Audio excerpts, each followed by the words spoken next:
Gaga Muhammad telah ditetapkan sebagai tersangka terkait kecelakaan lalu lintas yang membuat Anna Laura, mantan kekasihnya, lumpuh.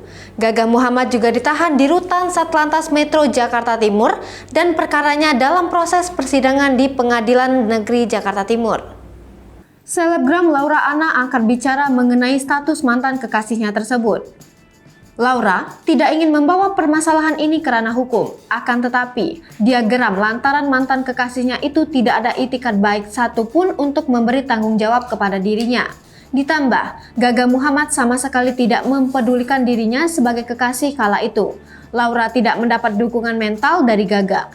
Kendati demikian, itu alasan Laura bersedia menempuh jalur hukum, ditambah dirinya mendapat dukungan dari kerabat serta keluarga. Gaga Muhammad dilaporkan ke polisi oleh Laura Anna yang merupakan korban.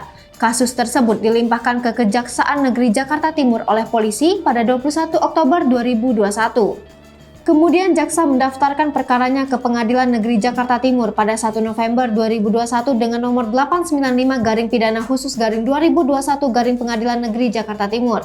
Dalam persidangan, Gaga didakwa pasal 310 ayat 3 Undang-Undang Republik Indonesia nomor 22 tahun 2009 tentang lalu lintas dan angkutan jalan. Sementara itu, Laura dan ibunya pun sudah memberikan keterangannya sebagai saksi pada 2 Desember 2021 di Pengadilan Negeri Jakarta Timur.